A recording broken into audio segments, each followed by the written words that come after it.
నమస్తే, welcome to our voice. నేను journalist నవత. రాష్ట్రీయ స్వయం సేవక్ సంఘాన్ని 1925లో ప్రారంభించారు పూజ్య డాక్టర్ హెడ్గేవార్జీ. సహజంగానే ఆయన ఆజన్మ దేశభక్తుడు. స్వతంత్రం కోసం అనేక పద్ధతుల్లో పనిచేశారు. కాబట్టి వారి చేతిలో పురుడు పోసుకున్న ఆర్ఎస్ఎస్ సంస్థ దేశ హితం లక్ష్యంగా స్వతంత్ర పోరాటంలో పాల్గొని తనదైన శైలిలో ఎనలేని పాత్రను పోషించింది. పరాయి పాలన నుంచి భరతమాతకు విముక్తి కోసం సంఘం స్వయం సేవకులు తమ జీవితాలను త్యాగం చేశారు. చాలా మంది స్వతంత్ర ఉద్యమంలో ఆర్ఎస్ఎస్ లేదు, పాల్గొనలేదు అనే తప్పుడు కథనాలను కొంత సోషల్ మీడియా ద్వారా బయటకు తీసుకొని వెళ్తున్నారు. కానీ స్వతంత్రోద్యమ కాలంలో ఎలాంటి పేరు ప్రతిష్టలు కోరుకోకుండా, ఎలాంటి గుర్తింపు అవసరం లేదు అనుకొని నిజంగా సేవ చేసిన గొప్ప వ్యక్తులు స్వయం సేవకులు. ఆర్ఎస్ఎస్ స్వతంత్రోద్యమంలో ఉంది, కానీ స్వతంత్రోద్యమంలో మేము పనిచేశామనే విషయం ప్రపంచమో దేశమో గుర్తించాల్సిన అవసరం లేదు, అది మా కర్తవ్యం అని మాత్రమే అనుకుంది.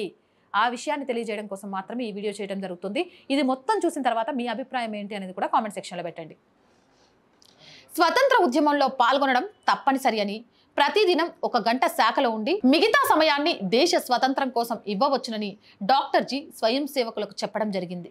స్వతంత్ర పోరాటం కోసం ముందస్తుగా కాంగ్రెస్ ఉద్యమ నిర్మాణం చేసింది కాబట్టి మరొక రాజకీయ కేంద్రం ఉండకూడదని, అందువల్ల ఆర్ఎస్ఎస్ బ్యానర్ పై కాకుండా కాంగ్రెస్ చేస్తున్న స్వతంత్రోద్యమ కార్యక్రమాలలోని అందరూ పాల్గొనాలని పూజ్య డాక్టర్ జీ సూచించారు. ఎందుకంటే ఒకటే వేదిక, ఒకటే జెండా, ఒకటే బ్యానర్, ఒకటే కార్యక్రమం, ఇలా ఉండాలనే భావాన్ని వ్యక్తపరిచి వారు కూడా స్వయంగా పాల్గొనడం జరిగింది. స్వతంత్ర సాధనకు తమ సర్వస్వాన్ని త్యాగం చేసేందుకు సిద్ధం కావాలని 1929 ఏప్రిల్ 27, 28 తేదీలలో వార్దాలో జరిగిన శిబిరానికి వచ్చిన స్వయం సేవకులకు డాక్టర్ జీ ఉద్బోధించారు. 1929 మార్చిలో సైమన్ కమిషన్ ని వ్యతిరేకిస్తూ జరిగిన ఆందోళనలో ఆర్ఎస్ఎస్ పాలు పంచుకుంది. స్వతంత్రోద్యమ సమయంలో రాష్ట్రీయ స్వయం సేవక్ సంఘ్ ప్రతిజ్ఞ చివరిలో దేశానికి స్వతంత్రం తీసుకురావడం కోసం మనం పనిచేయాలి అని ప్రతిజ్ఞ చేయడం జరిగేది. అనేక మంది సంఘ స్వయం సేవకులు స్వతంత్ర పోరాటంలో పాల్గొన్నారు. ఈ విషయం చాలా కొద్ది మందికే తెలుసు. ఎందుకంటే రాష్ట్రీయ స్వయం సేవక్ సంఘ్ ఎలాంటి ప్రచార ఆర్భాటాన్ని కోరుకోదు. స్వయం సేవకులు సహజంగానే స్వతంత్ర పోరాటంలో పాల్గొన్నారు. బ్రిటిష్ వారి లాఠీ దెబ్బలకు, తూటాలకు ఎదురొడ్డారు. పూజ్య డాక్టర్ హెడ్గేవార్జీ పాఠశాలలో విద్యార్థిగా ఉన్నప్పుడు నీల్ సిటీ హై స్కూల్లో విక్టోరియా రాణి 60 వసంతాల పట్టాభిషేక మహోత్సవాలు జరిగాయి. ఆ సందర్భంగా పంచిన స్వీట్ తినకుండా విసిరివేసి బ్రిటిష్ వారి సామ్రాజ్యవాద అహంకార ధోరణిని వ్యతిరేకించారు. పాఠశాలలోనే వందే మాతర నినాదాన్ని అందరితో చెప్పించి చిన్న వయస్సులోనే స్వతంత్ర పోరాటానికి ఊపిరిలూదారు.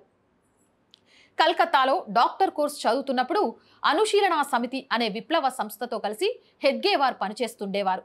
ఈ రహస్య సంస్థలో తను కొకైన్ అనే సంకేతనామంతో పనిచేశారు.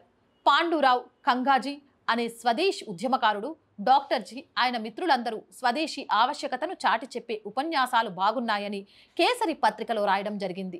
డాక్టర్ జీ వైద్య విద్య పూర్తి అయి కలకత్తా నుంచి నాగ్పూర్ వచ్చిన తర్వాత కూడా విప్లవకారులతో సంబంధాలను కొనసాగించారు. ఆ పరిచయాలతోనే దేశంలో బ్రిటిష్ వాళ్లకు వ్యతిరేకంగా సాయుధ తిరుగుబాటు తీసుకురావడం కోసం ప్రయత్నం చేశారు.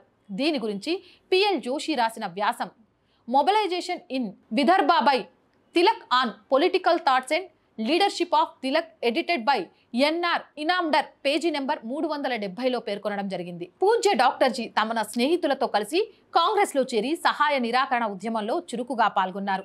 దీనికి గాను బ్రిటిష్ ప్రభుత్వం పూజ్య డాక్టర్ జీపై కేసు పెట్టి 1 ఏడాది అంటే 21 ఆగస్టు 1921 నుంచి 12 జూలై 1922 వరకు జైలు శిక్ష విధించడం జరిగింది. బిపిన్ చంద్ర అనే ప్రముఖ మార్కిస్ట్ చరిత్రకారుడు పూజ్య డాక్టర్ జీ బ్రిటిష్ వారికి వ్యతిరేకంగా పోరాటం చేశారు అని తాను రాసిన పుస్తకం కమ్యూనిజం ఇన్ మోడర్న్ ఇండియాలోని 332వ పేజీలో చెప్పడం జరిగింది. గాంధీజీ ఉప్పు సత్యాగ్రహం చేయాలని పిలుపు ఇచ్చినప్పుడు పూజ్య డాక్టర్ హెడ్గేవార్జీ తన సర్సంఘచాలక్ బాధ్యతను డాక్టర్ ఎల్వి పరంజపే గారికి అప్పగించి ఉప్పు సత్యాగ్రహంలో పాల్గొన్నారు. అంతేకాదు అటవీ సత్యాగ్రహంలో కూడా పాల్గొని 9 నెలలు అంకోలా జైలులో జైలు శిక్ష కూడా అనుభవించారు. వారితో పాటు నాడు సంఘంలో ముఖ్యమైన కార్యకర్త అయిన అప్పాజీ జోషి కూడా పాల్గొన్నారు. అటవీ సత్యాగ్రహం సందర్భంలో పూజ్య డాక్టర్ హెడ్గేవార్జీ మాట్లాడుతూ స్వతంత్ర సాధన కోసం బ్రిటిష్ వాడి షూ పాలిష్ చేసే పని అయినా, అదే బూటుతో బ్రిటిష్ వాడి తల మీద కొట్టడం లాంటి ఏ పనైనా చేయాలని పిలుపునిచ్చారు. ఈ విషయాన్ని ప్రఖ్యాత కమ్యూనిస్టు నాయకుడు ఈఎం నంబూద్రీపాద్ రాసిన పుస్తకం most critical booklet BJP RSS in the service of the right reactions లో పేర్కొన్నారు. పూర్ణ స్వరాజ్యం కోసం కాంగ్రెస్ పార్టీ రావి నది ఒడ్డున 31 డిసెంబర్ 1929న తీర్మానం చేసింది. ఈ నేపథ్యంలో 26 జనవరి 1930న దేశమంతటా స్వతంత్ర దినోత్సవం జరపాలని నిర్ణయించారు. పూజ్య డాక్టర్ హెడ్గేవార్జీ అన్ని శాఖలలోనూ స్వతంత్ర సందేశాన్ని వినిపించాలని చెప్పారు. ఆ మేరకు 21 జనవరి 1930న ఒక సర్క్యులర్ను కూడా అన్ని శాఖలకు డాక్టర్జీ పంపించారు. ఇదే విషయాన్ని సంఘ్ను నిరంతరం పర్యవేక్షించే సుమిత్ సర్కార్ రాసిన కాకి అండ్ సాఫ్రాన్ ఫ్లాగ్ అనే రచనలో తెలిపారు. 1932లో సెంట్రల్ ప్రావిన్స్ ముఖ్యమంత్రి అయిన ఈ గార్డెన్ ఆర్ఎస్ఎస్ కార్యక్రమాలలో ప్రభుత్వ ఉద్యోగులు ఎవరూ పాల్గొనకూడదని నిషేధం విధిస్తూ ఒక ఉత్తర్వు జారీ చేశారు. సంఘంపై మతతత్వ సంస్థ అనే ముద్ర వేసే ప్రయత్నం చేశారు. మార్చి 1934 నాటి బడ్జెట్ సమావేశాల్లో వీడి కోల్డే అనే కౌన్సిల్ మెంబర్ ప్రభుత్వ ఉత్తర్వులకు వ్యతిరేకంగా వాదించారు. అదే సమయంలో ముస్లిం కౌన్సిల్ మెంబర్ అయిన ఎంఎస్ రెహమాన్ ఆర్ఎస్ఎస్ ని సమర్థిస్తూ మాట్లాడారు. 1934 జనవరి 8న ఆర్ఎస్ఎస్ రహస్యంగా తుపాకీ పేల్చడంలో శిక్షణ ఇచ్చి రైఫిల్ క్లబ్ ని నడుపుతోందని భోపాల్ సంస్థలోని ప్రభుత్వ కార్యదర్శికి సమాచారం వెళ్ళింది. అంతేకాక భోపాల్లో ఆర్ఎస్ఎస్ కార్యకలాపాలను నిలుపుదల చేయాలని భోపాల్ సంస్థానానికి హెచ్చరిక చేశారు. ఇంకా మధ్య ప్రాంతాలలో ఆర్ఎస్ఎస్ ప్రముఖ కార్యకర్త అయిన ఘాటేపై క్రిమినల్ ప్రొసీజింగ్ కింద ఆరోపణలు దాఖలు చేశారు. రాష్ట్రీయ స్వయం సేవక్ సంఘ్, కమ్యూనిటీ పార్టీ రెండు సుమారుగా ఒకే సంవత్సరం అంటే 1925లో ప్రారంభమయ్యాయి. కానీ కమ్యూనిస్టు పార్టీలు బ్రిటిష్ వాళ్లకు సపోర్టు చేసే ప్రయత్నం చేశారు. వాళ్లకు వ్యతిరేకంగా పోరాడుతున్న నేతాజీ సుభాష్ చంద్రబోస్ను తిట్టారు కూడా. నేతాజీ ఎప్పుడైతే దేశం బయటికి వెళ్లి ఆజాద్ హింద్ ఫౌజ్ ప్రారంభించారో అప్పుడు నేతాజీని హిట్లర్ అనే ఏజెంట్ అని కమ్యూనిస్టులు దూషించారు. 1927లోనే నేతాజీకి డాక్టర్ హెడ్గేవార్ గారికి పరిచయం ఉంది. 1928లోనే వీరు కలకత్తాలో కలిసి మాట్లాడుకున్నారు. సంఘాన్ని గురించి విన్న నేతాజీ ప్రభావితులయ్యారు.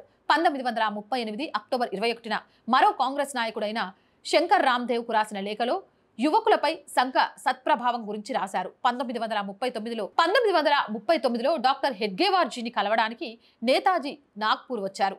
ఆ సమయంలో డాక్టర్ హెడ్గేవార్ గారి అనారోగ్యంతో ఉన్నారు. ఆరోగ్యం బాగైన తర్వాత త్వరలో నేతాజీని కలవాలనుకున్నారు. నేతాజీ మళ్ళీ డాక్టర్ హెడ్గేవార్ అంతిమ శ్వాసకు చేరువలో ఉన్నప్పుడు అంటే 1940 జూన్ 20న కలవడానికి వచ్చారు. కానీ డాక్టర్ హెడ్గేవార్ గారు మాట్లాడే పరిస్థితిలో లేనందున వారి చెంత కొద్దిసేపు కూర్చొని ఆ తర్వాత వారికి ప్రణామం చేసి వెళ్లిపోయారు.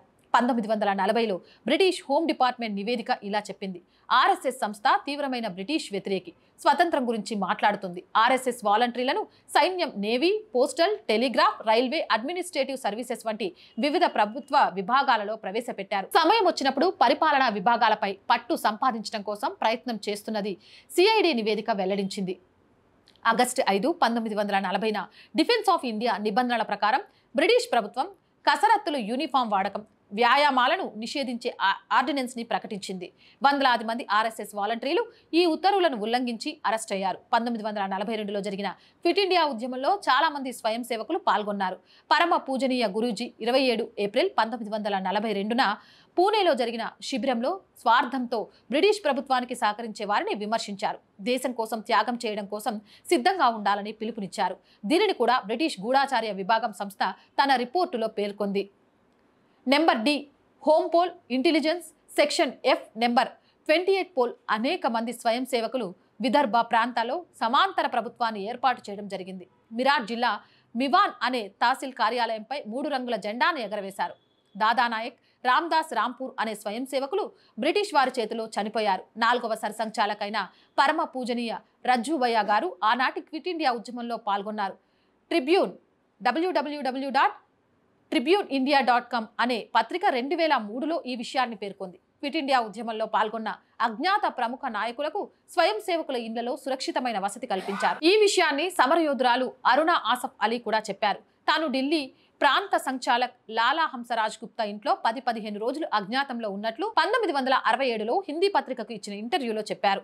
ఢిల్లీ సురీచి ప్రకాశన్ ప్రచురించిన చిత్తరంజన్ గారి రచన ఆర్ఎస్ఎస్ అండ్ ఫ్రీడమ్ మూవ్మెంట్ పుస్తకంలో ఇలాంటివి అనేకం చూడవచ్చు. అజ్ఞాతంలో ఉన్న వారికి వైద్య సహకారం, ఉచిత న్యాయ సహకారం లాంటి దేశ హిత కార్యకలాపాలను ఆనాడు స్వయం సేవకులు నిర్వహించారు. 1947లో భారతదేశం 2 ముక్కలుగా విడిపోయినప్పుడు పాకిస్తాన్ నుండి భారత్కి రావాలనుకున్న చిట్ట చివరి శరణార్థి రక్షణ బాధ్యతను స్వయం సేవకులు తీసుకున్నారు. వారికి కావాల్సిన సహాయ సహకారాలు అందించి సాధారణ జీవితం గడపడానికి తగిన తోడ్పాటును అందించారు. కాశ్మీర్ విలీనం కోసం రెండవ సర్సంఘచాలక్ పూజనీయ గురూజీ చేసిన ప్రయత్నం మరువలేనిది. అప్పటి హోమ్ మినిస్టర్ సర్దార్ వల్లభాయ్ పటేల్ గారి అభ్యర్థన మేరకు ప్రత్యేక విమానంలో కాశ్మీర్ వెళ్లి రాజా హరిసింగ్ ని కలిసి కాశ్మీర్ని భారత్లో విలీనం చేయడానికి ఒప్పించారు. స్వతంత్రం వచ్చిన కొద్ది రోజుల్లోనే పాకిస్తాన్ యుద్ధానికి వస్తే శ్రీనగర్లో మంచుతో కప్పబడి ఉన్న ఎయిర్పోర్టును వైమానిక దళానికి ఉపయోగపడేలా కొన్ని గంటల్లోనే స్వయం సేవకులు బాగు చేసి సైన్యానికి సహకరించారు. అలా జమ్మూ కాశ్మీర్ని సంరక్షించడంలో ఆర్ఎస్ఎస్ స్వయం సేవకుల ఎనలేని కృషి చేశారు. స్వతంత్ర పోరాటంలో భాగంగా సంఘ్ సైనికులు లెక్కలేనంత మంది మహిళలు, పిల్లల్ని రక్షించారని, వీరిని సుదూర ప్రాంతాల నుంచి అంటే ప్రధానంగా పాకిస్తాన్ నుంచి తీసుకువచ్చి మరీ కాపాడారని నాటి భారతదేశ హోంమంత్రి సర్దార్ వల్లభాయ్ పటేల్ కొనియాడారు. అదేవిధంగా పోర్చుగీస్ వారి నుంచి గోవా విముక్తి కోసం, దాద్రా నగర్ హవేలీ విముక్తి కోసం జరిగిన పోరాటాలలో స్వయం సేవకులు కీలక పాత్ర అనిర్వచనీయమైనది. ఆజాదీ గోమంతక్ దళ్ అనే దళం ఆధ్వర్యంలో 1954వ సంవత్సరంలో అనేక మంది యువకులు దాద్రా నగర్ హవేలీ ప్రాంతాలను దక్కించుకోవడంలో ముఖ్య పాత్ర వహించారు. ఈ ప్రయత్నంలో అనేక మంది స్వయం సేవకులు ప్రాణాలను అర్పించారు. ఈ విషయాన్ని Dadra and Nagar Haveli past and present అనే పుస్తకంలో పిఎస్ లేలే రాశారు. ఆనాటి పోరాటంలో పాల్గొన్న 100 మందికి పైగా స్వయం సేవకులను అప్పటి మహారాష్ట్ర కాంగ్రెస్ ప్రభుత్వం స్వతంత్ర పోరాట వీరులుగా గుర్తించింది.